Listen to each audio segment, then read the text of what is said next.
How real was the Indiana Pacers Game 5 performance? Could it happen again? Will it happen again or will it won't? And what can they do to be better against the Knicks team that just kicked their butt? Gavin Schall from Locked On Knicks and I are going to break it all down, looking back and forward on today's Locked On Pacers podcast.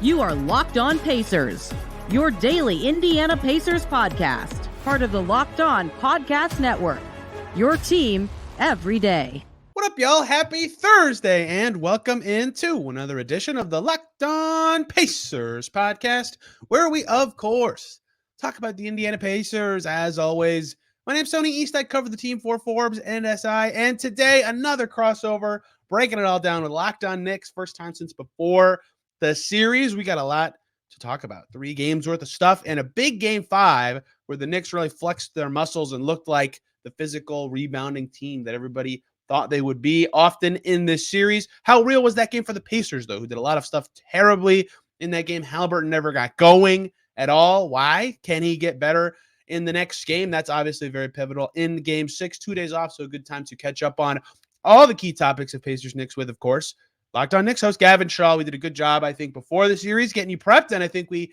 nailed all the key topics for where the series is at and where it could be headed. Let's just get right to it with a crossover with Locked On Knicks. All right, guys, as promised, I'm lucky enough to be joined by Tony East, the host of the Locked On Pacers podcast. We talked pre-series, Tony. This is like 2 friends on either side of a war, and we've been separated for years. They called a ceasefire. We're back together. We're like, oh, you almost got shot there. I almost got shot here. But, you know, we're both still alive. Our teams are both still alive, at least for now. And I want to ask you how real you think Game 5 was, because, like, I'm really excited right now. I'm sure Pacers fans are probably a little bit down, and we both felt the exact opposite way 24 hours ago. So, like, coming into Game 6, are you confident that, like, this in Game 4, like, the aggregate is probably true, or like, where do you lean on how Game 5 translates into Game 6 and potentially Game 7? Yeah, I think Games 5 is as real as the Knicks feel about Game 4 being real, right? Like, you know, that's just, you play bad in a game in a series and hope you can bounce back the way the Knicks did from Game 4 to Game 5. And Rick Carlisle said this after, I can't remember which game. The Pacers won this game. But after the game in this series, he said, every game for us in the whole postseason, including the first round, has been different, right? There hasn't been 2 games that felt really similar. And some of that is because of who the Pacers are, and some of that's because of who their opponents are and who's setting the tempo and all that kind of stuff. But you know, it's not as much, like, it feels like a lot of Knicks games are like, oh, it's 99-95 with 2 minutes to go. You know, every Pacers game's been different and unique and taken on a new life. And so even if the Pacers had won Game 5, I would have said, I don't know how much you can read into it going forward, just because of that fact that they've been kind of all over the map, and the playoffs are better or worse, and they've been good at adjusting, right? I think they'll be more prepared for, now they have tape for a different starting 5, and how they can help Haliburton on both ends of the floor against it, because he did not have a good game, which we'll talk about later. But, you know, the Knicks had an awful Game 4. Pacers had an awful Game 5, and the responses to those are more going to be the realness and what you find out about the team than the bad performances themselves, as we've seen in this series. So, and maybe this conversation is Tyrese Haliburton. If it is, we can start with that. But how does Indiana get their rhythm back offensively? That, again, is only dissipated for 1 game. Outside of that, they've been the best offense in this entire playoffs. And, like, I look at that just as much of a question as it is with the Pacers, as it is, like, if the Knicks can kind of bring that focus and connectivity defensively again, because the Knicks have just been an extraordinarily inconsistent defensive team. They've had months this year where they were the best defense in the NBA. They had a month this year where they were the worst defense in the NBA. They've had times even with OG Anunoby, like in April, where they were like a pretty mediocre defense. They've been a pretty mediocre defense in the playoffs. Last night without Anunoby, they were inexplicable, maybe not inexplicably, but surprisingly I can explain on that end of the floor. Sorry, what? I can explain it.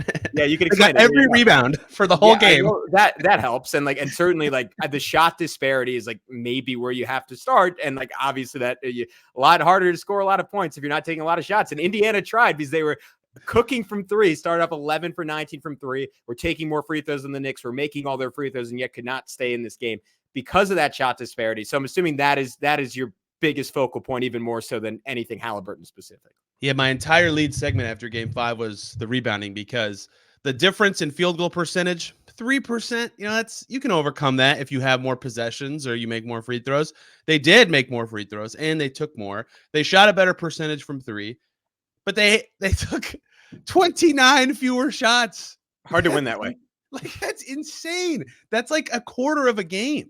Like it's like a full quarter where one team shoots and one team doesn't, right? Like that's it's a little more than that, but like that's impossible to overcome, right? And I'm not saying they played great outside of that. Like they had 36 points in the paint. That's awful. That would have been one of their worst numbers the entire regular season or postseason. Knicks did really well to cut off the rim last night. They were deterring drives much better. I think Deuce McBride was a good part of that, no matter who he was guarding, but often it was Haliburton, right? That was huge, and that's part of the Pacers getting their mojo back is getting to the rim. But if they take 85 shots, they score more points. Like, duh, right? And we talked about this before the series, right? They want to play at least play fast, not even in transition all the time, but play fast. If you're taking the ball to the net over and over, or you can't get a rebound, you can't do that at all. And the Knicks did a great job of dominating. Dominating is not the right word. What's higher than that? What is in the hierarchy of words of butt kicking? What's the top word? That's what they did on the glass, and that's the whole game. It's called Hartensteining after that. God, he was so good. And that's it. Like, everything stems out from that to me. They couldn't play their style. They couldn't get enough possessions to get any rhythm. Every chance they had to make a run, they cut it to 7. The Knicks are like, just kidding, we're up 16 again. Like, that's the whole game. And so, yeah, there's stuff they can do better. And the top of it is get into the paint and get their star guard going. But 29 shots, like, that's the game. That's it. You just lose. And that's not to say it's luck. Like, that's what the Knicks do. That's credit to the Knicks. Their style. They were Knicksy. That's the word I keep using all series. If the Knicks are Knicksy, they win the game. So the Pacers can't let that happen again. Yeah, and I think there is a lot of confidence on the Knicks side of things that Game 4 was an aberration. Game 5 is who this team really is. And I agree to some extent that the way the Knicks played is who the Knicks really are. The question is, do they have the energy to pull that off one more time, 2 more times if necessary? And also, what's Indiana going to do to fight against that? But I just look at the number of guys who played just dramatically differently than they did in Indiana. I mean, Hartenstein, like we opened our show previewing Game 5, like talking about how Hartenstein, like, just hasn't been himself. And like, and there were stretches this season where just like he had an Achilles injury and he wasn't really himself. And like, now it made total sense because Mitchell Robinson out, like, he's playing more minutes and higher stakes minutes than he's ever played in his NBA career. And that is an adjustment for a guy whose like whole identity is going balls to the wall. I thought Precious Achiuwa sucked in this series and until last night. And defensively in particular, I thought he was going to be such a weapon, such an X factor for the Knicks with his ability to switch, with his ability to protect the rim. If he got time, Mitchell Robinson gets hurt. I'm feeling weirdly confident that wasn't going to affect the series. And it ended up like pretty dramatically affecting the series because Precious was not the guy we saw in the regular season who, like you were highlighting in the one Knicks win, like kicked the Pacers' butt this year. And then all of a sudden last night, whether it was like switching onto Nembhard, tracking him and blocking him, like intercepting passes off the ball, like offensively, like crashing at the right times, like making the right passes out. He was really good in his minutes. And Deuce is maybe the biggest example for someone who was so good against the Sixers, and it just hasn't translated. The decision-making wasn't there. The defensive focus wasn't there. Just the combination, I think, of starting him and empowering him by like telling him like, all right, like go bug Tyrese Haliburton the way the entire Pacers roster has been bugging Jalen Brunson. Like, it unlocked something. And I thought he was really good. The Knicks closeouts were much sharper. Their switches were much sharper. It was just a higher level game. And like, Tony, let me know if you disagree with this. Like, I think if the Knicks play like that, even in Indiana, it's going to be difficult for the Pacers to come out and beat them. They're capable of doing it just because they can't play at such a great pace and they can't shoot it so well. I think the Knicks are probably the better team, even without Anunoby playing like that. It's a question for me if they can do it again, but a reasonable mind might totally disagree because you watch Game 4, you'd have the totally opposite interpretation of the situation. No, and if the rebounding battle's that again, it doesn't matter if the Pacers play better. Like, I'd have to do math, but like the amount of efficiency gap you'd have to overcome a 29 shot difference is unbelievable. I hate to go back to the same thing I just talked about, but you know, a lot of stuff the Knicks did was better. Like Deuce, that was his best game of the series to me. Precious, that was his best game of the series to me. But you missed the thing that was the biggest difference from games 3 and 4 to Game 5. Brunson's back or Yeah, something. I was talking defense more, but yeah, I mean, that's why it mattered, right? Because he made it impossible for Indiana. Yeah, go ahead. This was the first game I noticed. Maybe it's been happening more than I've realized, but like, sometimes in these games where Haliburton takes fewer shots, he had 9 in this game. Like he'll give it up and then the Pacers won't get it back to him. And I'm not saying that to knock the Pacers guys not giving it back to him this time. In past games, that was the case. This time it's because Deuce McBride is like, oh, he's 40 feet from the basket. Okay, I'm going to guard him like way out there, even when he doesn't have the ball, and let them play 4-on-4. That's what the Pacers need to punish, not necessarily get Haliburton the ball. I mean, they do need to unlock him. He needs to take more than 9 shots, but like it's 4-on-4. You have a ton of space. Like you have to get a good shot out of that with someone else, and they weren't doing that. And I thought when McBride started, the guy who would be the key was Siakam, who is now going to be guarded by at most a 6'4" player, unless Hartenstein guards him, which I think they should do. And then Myles Turner is the key for the same reason. And they could not get the front court punishment that I thought they needed to what they did. I mean, Siakam and Turner were fine. They were 13 for 27. That's okay, right? They had 38 combined points, but one of them needed to be like really good. And they didn't hit that level against a smaller group. So yeah, I think it's important to note, Tony, also like Siakam had 8 points right at the start of the fourth. Like not that the game was out of reach at that point, but through 3 quarters, I thought Hart did a pretty darn good job on him. He did. And yeah, we didn't see Siakam make like a 6-move combo right before halftime over Josh Hart again. That was such a shot. Nasty. Yeah, that was I didn't like it, but it was sick. Yeah.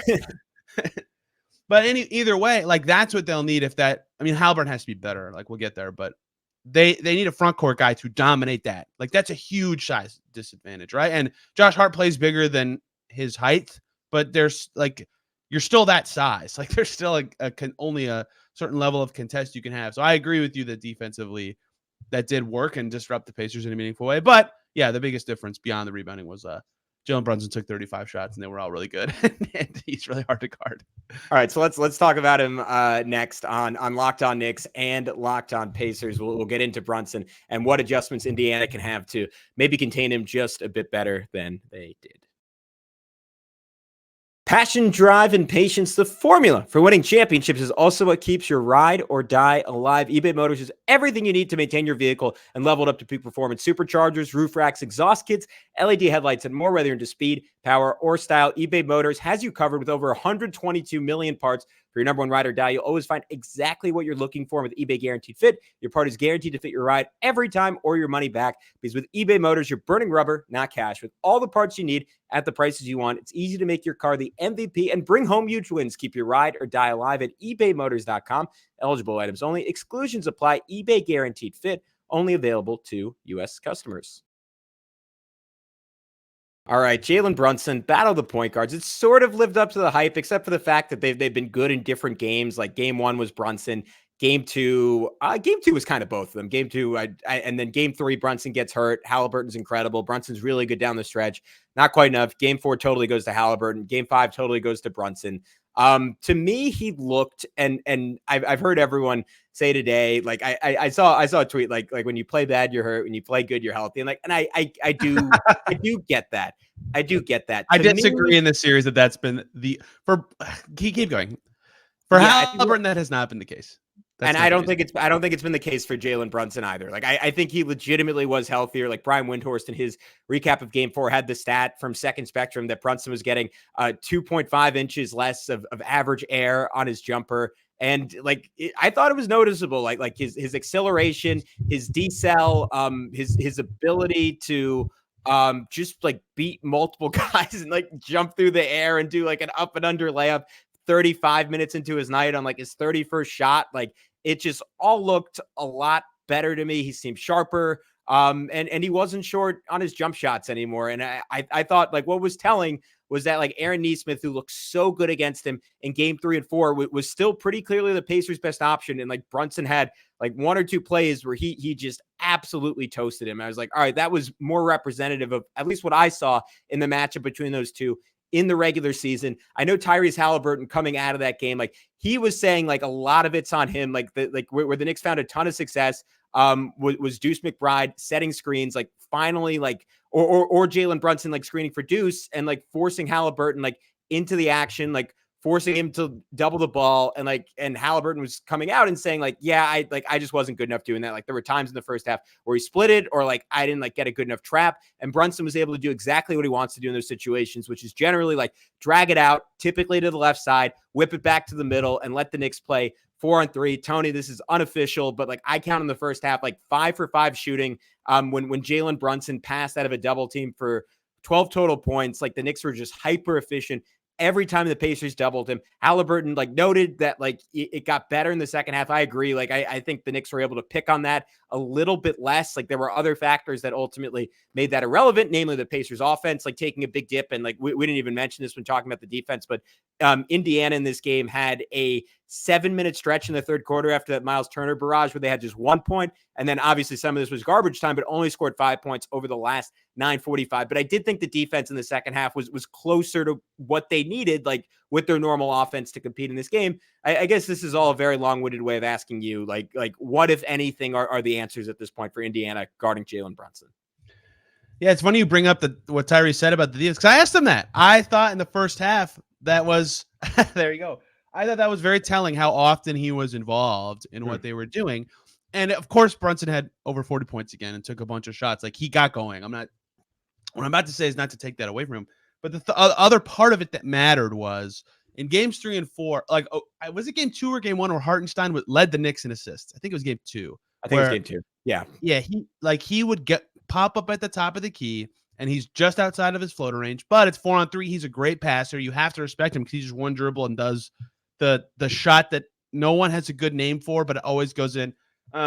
So he would just facilitate from there. And their offense looked great. And DiVincenzo had 1 billion threes and they won. And so I was like, oh, they, credit to the Pacers, they adjusted, but that hasn't been there as much. Well, Brunson being better not only makes Brunson better, it makes that possible again, especially when Haliburton isn't quite recovering the way he needs to or isn't getting involved in that action the way he's supposed to. So you nailed it. That's how you go 5 for 5 is when that's an easier action to go to. Again, it's not even an action. It's just let Isaiah Hartenstein pass or score or do his thing. And he was really good the whole game. But yeah, it's all possible because, Brunson was awesome and got to his spots and was patient in all the coverages. And I think you're right. And I think Haliburton's right. They got better at it in the second half. They, had to have talked it over at halftime. And I think they'll be better at it for 48 minutes on Friday. But that everything stems from that for the Pacers defensively. And Brunson only has 7 assists, but if hockey assists, secondary assists, I haven't checked it for this game, but he had to have a ton just because of those kind of plays. And they had a lot of those with DiVincenzo having an awful shooting game, right? He's been so lights out all series until starting in game 4. And the fact that they were able to still do so well playing like that without him going crazy says a lot about how well it was going too. So credit to Brunson for that. And getting Haliburton involved is something I've talked about on the flip side a lot, which is this is smart by the Knicks to put Brunson on Aaron Nesmith because Nesmith's the hardest guy for the Pacers to just naturally throw in and do that, right? I've said the Pacers should be trying to attack Brunson more, whether that's Nesmith sitting a screen or a ghost screen, or Nesmith had to play as the ball handler in the pick and roll in game 3 and just got to the basket and scored. He can't do that a lot, but I've been wondering if they could get him involved more for the same reasons you saw in game 5. It's one, Haliburton and Brunson are not awesome defenders, and 2, it's taxing on them to then play as well as they want to on the other side of the floor. So the Knicks did much better in that matchup in game 5 than the Pacers did, and I think that's going to be a massive flip going into the next game, or at least hopefully. Do you think they keep trying to double Jalen Brunson? And is the plan to execute that better, or do they go more so towards the philosophy of hey, you're going to need to score 50 if you want to beat us, and dare Jalen Brunson to go do that? Yeah, every team that's daring him to score a lot of points, he's done. He's like okay. He's generally okay, cool, thanks. But I would that might be the way I would. I brought it up in our series preview, the Miami series last year. They were yeah, Brunson scores, but you want. And he's okay, he just does it right. And Miami won that series, but no one has had a bunch of success. I don't know. It's just there's a reason teams keep doubling him despite him scoring 40+ points, and it's because that doesn't work that well. It's just hard. He's good. He's so good. It's really hard. Yeah, and I think he's gotten more used to it this year. Once Julius Randle went out, this is just the number of traps he saw went up exponentially, and you could see him slowly but surely figured out as the season went along. And the big difference from this series to the Miami series, like whatever the other coverage are, like the Knicks don't have a lot of great tertiary options. They don't have a lot of great shot creators, but they have just enough. And Alec Burks, like out of the blue, is like that's the other guy I didn't mention earlier, like talking about guys having like major nights. What the heck? Yeah. Oh my God. I mean, I said it yesterday. It's literally, it was like the best case scenario for Bojan Bogdanovic this series is essentially what they've gotten from Alec Burks. And that's like such a godsend for the Knicks. But if there's someone who is due to have just a bad night, it's Alec Burks, because this is just so far like head over heels over like the best we could have hoped for from him. But Tony, before we move on to Haliburton, like, are there any other like defensive adjustments you're looking for out of Indiana in game 6? It's weird because like in the first half of this game, I said that, I mean, maybe I'm just dumb, but like, the Knicks changed their starting 5, and that's obviously a significant adjustment, but like nothing about the first half of game 5 felt like so different from game 4-3. It's just the Knicks were playing a lot better, right? So maybe again, McBride was out there for 40 minutes instead of however many he played in game 4. And maybe that mattered a lot. Like it did change the makeup of the game, right? But there wasn't like anything so noticeable, like, oh wow, that's so different and killing the Pacers. Like, oh, this very new thing is something the Pacers are going to go to going forward. Like, to me, it's just, they didn't play well. They didn't play well at all. And the possession battle just takes you out of the game so much. Like, guys talk all the time about touching the ball. It helps you with the rhythm and, being involved in a game and all that. Like, they didn't. I don't know if you're a soccer fan at all, Gavin. Like, they have time of possession stats. Like, time of possession in this game would have been comical. That would have been a funny one. I've never actually seen that for basketball. This is the first game it would have mattered. And so it obviously, again, it was a different game. There were adjustments. We've talked about a lot of stuff that looked different and unique to this game already, but it didn't feel appreciably different from game 4 or 3 to me, which the Pacers won both those games. I'm not saying that to give the Pacers credit. I'm just saying the Knicks played that much better. And so there's not a ton I want to draw back on. It's just like the Pacers have to box someone out. Go get the ball, right? Like, if Brunson, they've won games with Brunson playing really well. They won game 3, right? Like, they have to box out. They have to have chances to score to win. If they play the same game again, they will just lose. And Haliburton is, of course, when we get to a part of that. I think the biggest thing there is just and look, they were doing this at times and not succeeding, but like finding ways to get multiple bodies on Isaiah Hartenstein. I think the Knicks were asking Isaiah Hartenstein to do what they typically only ask Mitchell Robinson to do, and that is to be like a one-man offensive rebounding army. And like, obviously, look, Dante had some good crashes. Like Hart had like got his own 3 at the end, so it wasn't just him.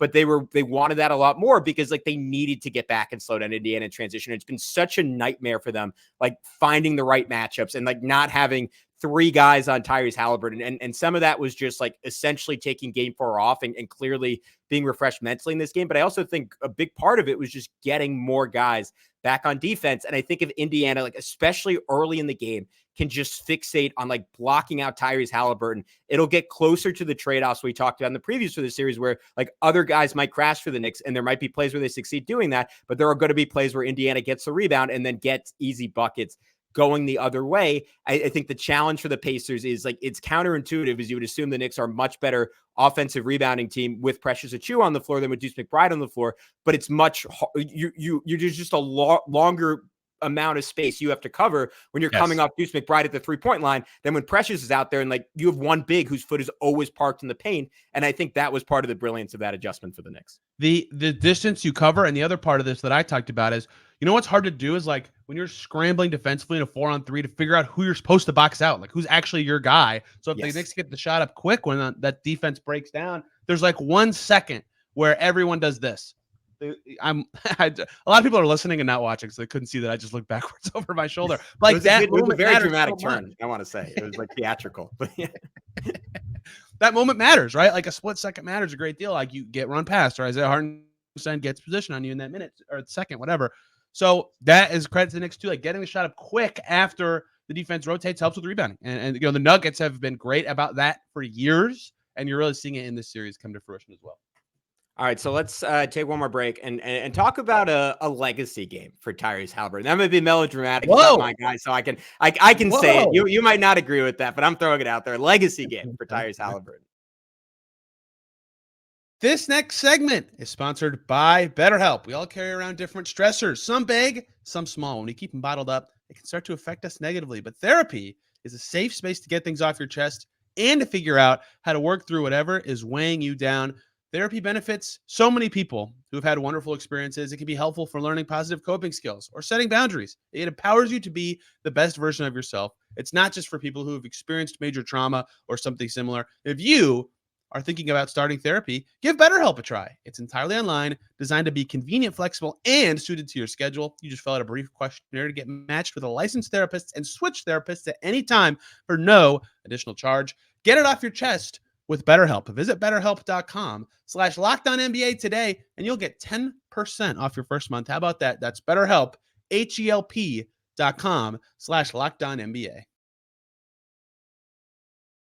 All right, so I'll make the case here, Tony, on this being a legacy game. Killing me. Yeah, we've had 2 games this series now where Tyrese is not, and look, to your point, this might be more on his teammates than it's on him. So enlighten me on that, but has not totally wanted to shoot the ball, has looked uncomfortable being super aggressive. I thought he was spooked a little bit by just like the I'm trying to come up with the right word, the ferocity of Deuce McBride's closeouts at times, and it felt much closer to game 1 where like he would kind of be about to shoot, the Knicks would close out, and he'd almost think better of it. Like there's that play that Stan Van Gundy called out where he was driving, like had a chance to finish over Haliburton. We saw some like extraordinary finishes from him in game 4. And he was just sort of like, I'm going to try to throw this back against the grain to Siakam. And like, I'm just like this is something that he's discovered this year, like as a scorer and being hyper aggressive as a scorer. Like, is that version of him going to come out? Does it need to come out? Am I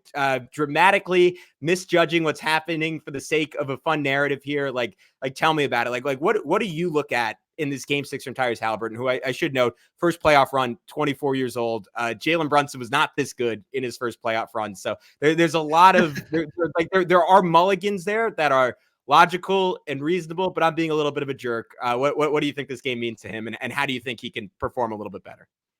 It's certainly weird when you have a 3-game stretch where you average 30 and 7, and then the 2 games bookending that are less than 10 shots where a defense, I don't know what the right word is. Like, yeah, they shut him down. I guess that's the right word, but like they do it at the expense of letting other players do well, and they didn't in this game. They did in game 1. So here's what I want to ask him, and I didn't get a chance to do this after I asked him about defense. I didn't get a chance to do this after game 5. Is like, is there a moment in it? Because he says this and he's right. He says, it's on me. I have to be more aggressive. I have to find ways to get involved, right? And he is right? Especially after game 1, when he took 6 shots or whatever it was. Like, that's way too few. But I want to know if there's a moment in a game where he feels like he realizes it, like, oh, I haven't been aggressive enough today, right? Or if he gets to the 4th quarter and gets a stat sheet or he has a conversation with the coach, and he's like, really? That's all I've done? Or like, really? Like what kind of feel comes with that? Because that would explain a little bit to me about this. Is he is, at least my perception of him, is that he is naturally pass first, right? He led the league in assists per game this season for a reason. He's a very good passer who realized and was rightly coached. Hey, you shooting is more efficient than a lot of stuff you set up during the season.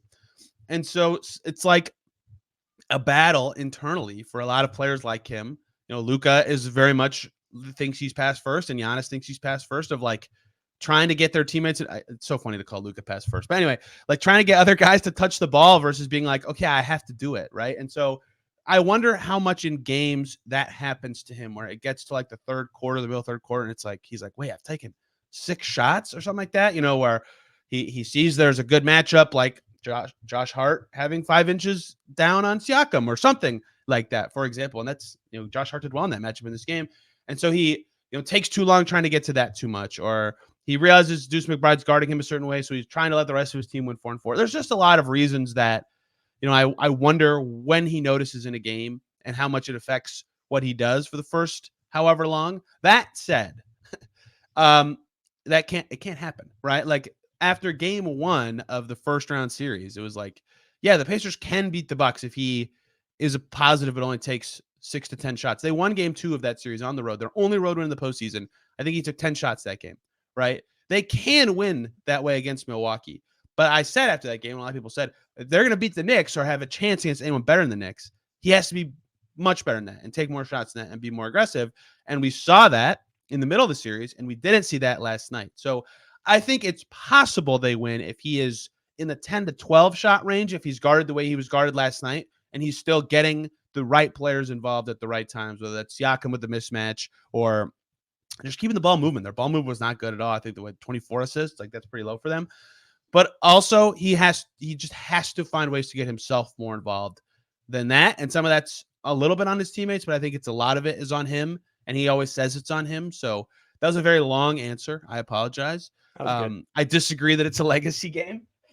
Although admittedly, his stats, like, no one's going to be like, oh my God, he had 19 and 8 in the playoffs. What a beast. You know, like, I think he's had a better postseason than that. But either way, it's on him as much as everyone else, more so, really. And I think he'll know it. And I wonder if he can identify it earlier, or if the Knicks can do something in the first 15, 18 minutes to make him think enough that it changes the way he plays.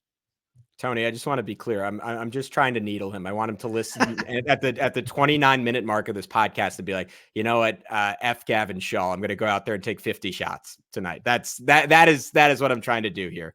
Is that a real thing? Has any, I don't know, media people like famous media people have been like, oh, they listen to the criticism. Like, is that a thing? Like, I don't know.